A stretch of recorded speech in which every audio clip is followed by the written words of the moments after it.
I just took a lovely bike ride.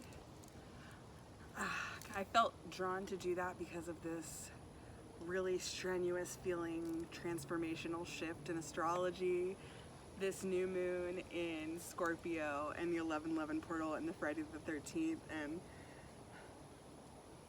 making a fresh start out of Libra season, and just all the things that have been culminating over time to lead us here right now, mid-November.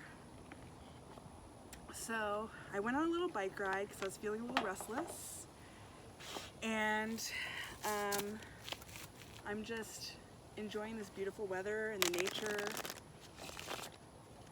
I thought I'd shuffle a little and see what came up.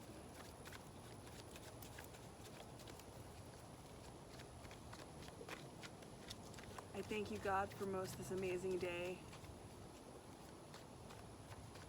for the leaping greenly spirit of trees, and that which is everything, which is infinite, which is yes.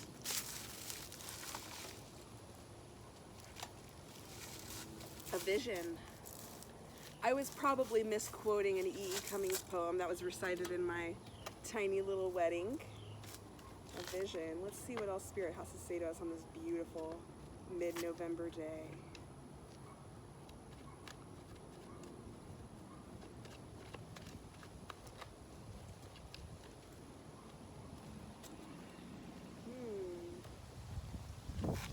So what I'm getting so far is that this really is, as we already knew because of the astrology, but here's a confirmation from Spirit, that we really are in a time of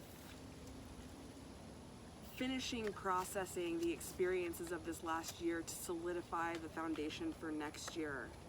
This is a time where we are encouraged, astrologically speaking, by Spirit, to allow for the shadow stuff that we don't want to deal with, or the hard things that we don't want to interact with, the conflicts, the habits we need to change, all those things. It's time to allow ourselves to feel those emotions, to yield to the reality of our emotional state, and understand that we will come out the same but different. That's the vision for this time right now. We're focusing on emotions, on partnerships, on our relationships with our coping mechanisms, leaving behind whatever we don't want to take into the next phase of our life. There's this memory lane card, which is like this ugly dark alley with like trash. It's not very appealing. And so that's what our past is. That's the reality of our past, is that memory lane is this dark alley, right? And so if we want to be the same but different, we have to follow that vision into what our reality actually is. So what is it that you need to let go? Drink water. Don't mind if I do.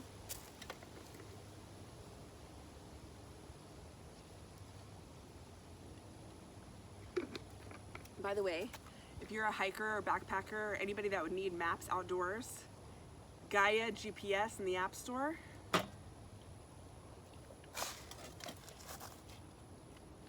Wonderful app.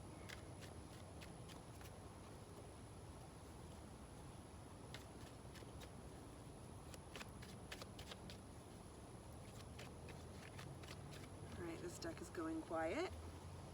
So we'll move on.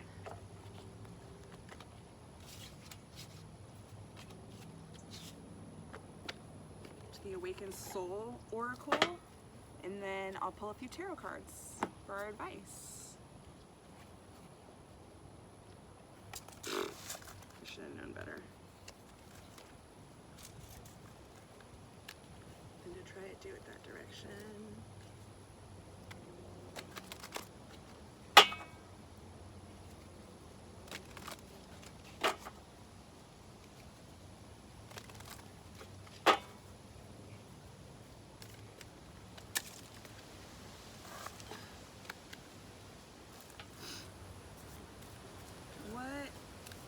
Suggestions or areas of focus the Spirit have for us in the wake of this new moon in Scorpio?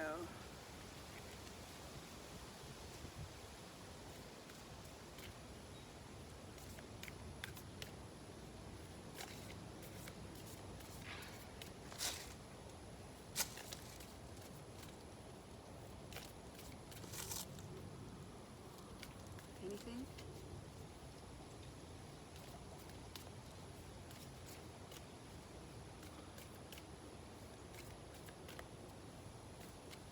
So, if you haven't, this is a good time to start taking stock of this past year. What are you proud of? What did you accomplish? What did you surprise yourself with? What are some areas of improvement? What are some things you need to find a resolution to move on? This is a great time to take stock of that. You could write it down, you could make some art about it, just pray. Whatever it is, this is a great time to be truly intentional about wrapping up this year, because as we know, 2020, now this is timeless message. Whenever you find it, it'll get to you, but it's being recorded in 2020, and golly, okay, golly. So this has been a really interesting, challenging, there's this beautiful bird just like eating in a tree above me. So cool.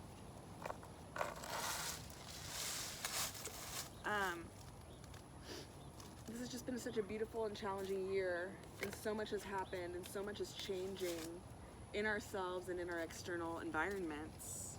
And so the call is really just to take stock of that right now and figure out how we can be productive in co-creating what comes next. Sometimes that involves some rest, so don't forget to rest. But if you've finished resting and you're ready and you're feeling that restlessness, but you know that rest isn't what you need, then it might be time to get still and set those intentions. I'm just gonna draw some from this because it's really not coming out.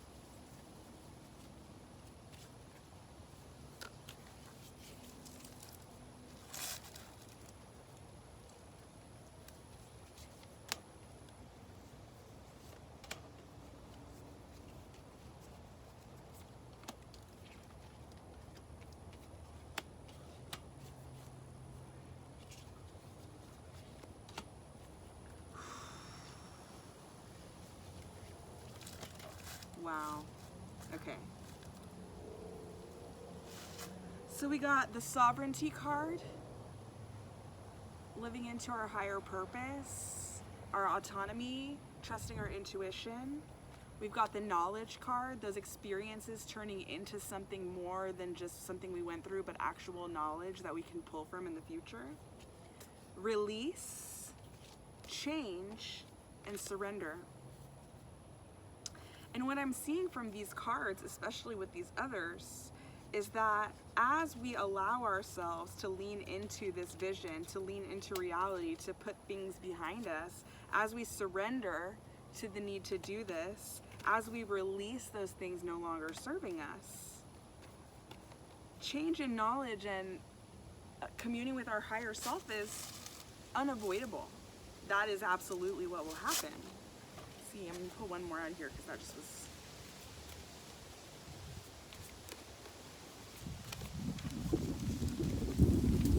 Whoa. Okay, wind, calm down. Labyrinth and simplicity. Okay. If right now, I'm gonna go get these cards before they fly away forever. If right now you feel confused, like you have no idea which way to go,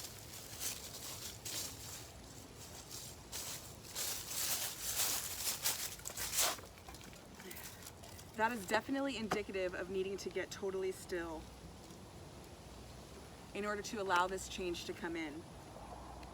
We don't panic in a labyrinth. We collect ourselves and then we start making a plan. We devise a way to mark where we've been and where we've come from so that we don't keep going in the wrong direction, right? We drop our little breadcrumb trail in order to give ourselves guidance based on the wrong turns we've taken.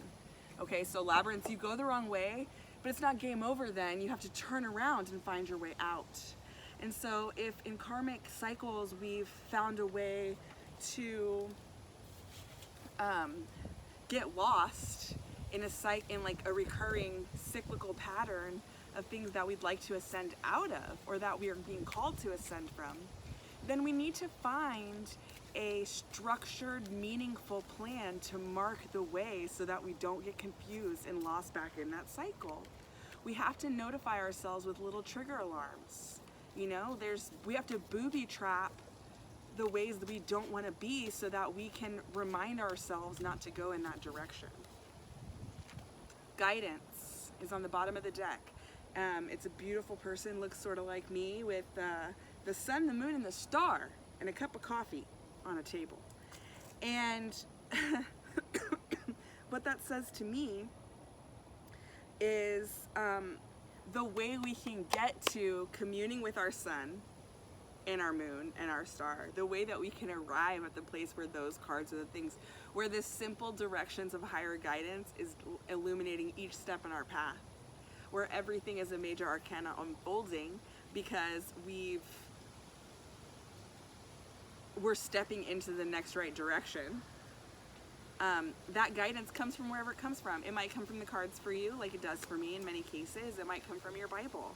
It might come from a good conversation with a trusted source. It might come from silence, baths, candle meditations, mowing the lawn, taking a bike ride, playing with your kids. We have to allow room for these divine inspirations to come. Wherever you get your guidance, go there, right? We have to discipline ourselves into doing what's actually required to get in touch with our guidance and our higher selves. That release card's back at the bottom. See if anything else. And boundaries. Okay. Boundaries are very interesting because we have to set boundaries around ourselves to protect our energy, but we can also make mistakes with our boundaries that block us in. So we have to be really careful not to construct walls around ourselves that keep us from being vulnerable, because vulnerable space is where we ascend from. But we do have to set those boundaries to protect our energy, because we cannot ascend if we're getting caught up in the things that bring chaos into our lives. So it's a very tender, little, delicate, fun, solitude. Know when to be alone and know when to be with others. And I noticed that when my mood is bad and when I'm being unkind or untoward to the people around me, that's signaling me I need some time alone. So in case someone else doesn't get that out of what I said, hopefully you get it now. Alright, I'm going to finish up with the tarot. I'm going to go inside and spend some time with my family on this beautiful day.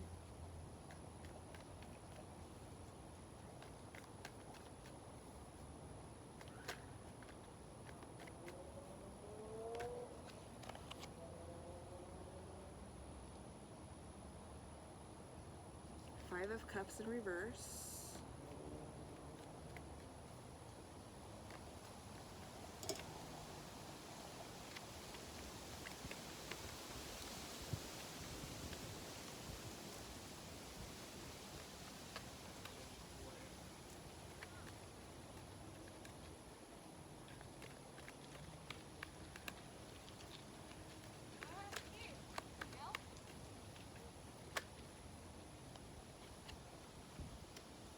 Queen of Cups in reverse.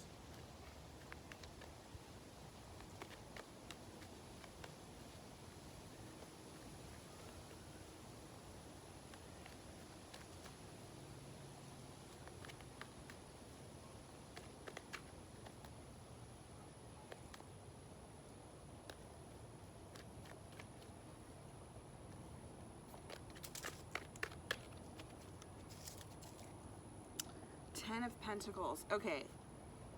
I'm gonna pull one more. Yes.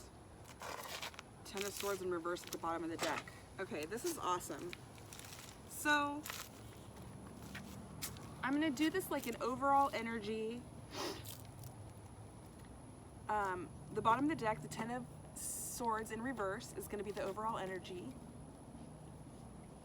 The other card that's over here is the Magician, and I'm going to take that. It's sort of like an overall energy card, but also like an explanation. So we have an overall energy and an explanation, and then what I want to say is past, present, future here. So let me talk about this a little bit. In the past, we have the Five of Cups in reversed, which I want to say has been sort of a struggle between extremes. It's right there in the middle, right? And in the Five of Cups in the upright is often people like staring at the 3 cups that have spilled without noticing the 2 cups behind them. But what I get from this reversal card is someone who already knew this wasn't working, who is already making efforts to come out of a Five of Cups energy into ascend past. That's that past energy. Someone who knows they need to do something but doesn't know what to do. Then we have this Queen of Cups energy. Now in the upright, the Queen of Cups is like abundance, nurturing, emotionally fulfilling energy. And in the reverse, I get this sense of someone, so here, with the Five of Cups in reverse, I'm seeing someone who knows something needs to change but has no idea. This present energy, the Queen of Cups in reverse, is someone who is doing things to change the situation but maybe hasn't mastered it yet. So it's not so much the reverse of the Queen of Cups, but it's that I'm not quite arrived yet at that energy and something that's still working. Now, this 10 of Swords in reverse as an overall energy is someone who is getting out of the chaos and pain of their mind. It's this overall energy. So you may be your own worst enemy, realizing that's what causes these spilled cups, realizing that's what keeps you from reaching your vulnerable emotional potential. And so the 10 of Swords in reverse indicates to me that this person is recognizing, whoever you are, that and look, underneath that is the 5 of Pentacles in reverse. Come on. So the 10 of Swords in reverse is telling me that whoever you are overcoming the mental blocks. You're at the end of this energy. You're overcoming the mental blocks that are keeping you from this emotional fulfillment. Now, once you figure your way, your future energy is the 10 of Pentacles. This is abundance. This is earthly abundance. This is financial abundance. This is so many different things. But the key is that it's abundance, right? Whatever abundance looks like for you. So if you don't care about money, abundance probably isn't going to be related to that. If you don't care about love, abundance probably isn't going to be related to that for you. But what I do see is someone harnessing their own mental enemy of themselves and their own emotional chaos in order to reach this abundance. And what it requires with this overall, like, the tool you'll need is this Magician, which is all of the elements. We need cups of emotions. We need pentacles, like in new investments. We need action, forward movement with the wands, and we need mental fortitude with that sword. And so the Magician uses all of these alchemizing tools in order to use their own mental progress and their own emotional progress and their own financial progress, all these different progresses to achieve this 10 of Pentacles result. Now, this is really interesting in the light of the Scorpio new moon because it's all about allowing our emotions to come up to the surface, allowing ourselves to put the emotional upheaval to good use, right? And challenging ourselves to be emotionally vulnerable to that work. And so I just want to encourage you and me and all of us in the collective that it looks good for us. We're on the right track. If you're here, you were meant to hear this. This message is for you. And just know that on the other side of your emotions, there's going to be so much abundance. You have nothing to fear. You will be okay. No matter what you feel, no matter what you face. In the Scorpio new moon, it's the witch archetype, and witches are commonly known to be unafraid of facing what's inside of them in order to prosper. And so I encourage you to do that. Do the same. I love you. I'm excited to be doing this work with you. Please give me a like, share, subscribe. Any amount of attention and spreading the word in any capacity helps a great deal, and I appreciate you. A reminder, there's 3 different pay tiers available for new extra content on Creators Coven Patreon, so it's patreon.com/creatorscoven. And me and Witch and Wonder are over there generating amazing spellwork content and extra readings by the signs, and some different study series around sex magic and studying tarot and just all sorts of cool stuff over there. So if you're interested, please visit us there. And you can also find me on facebook.com for Mystic Readings posts, because I post a lot of readings that I think are valuable, and a lot of other mystic sources that I think would be helpful in people's ascension journey. So, if you made it this far, thanks again. I love ya. Be blessed.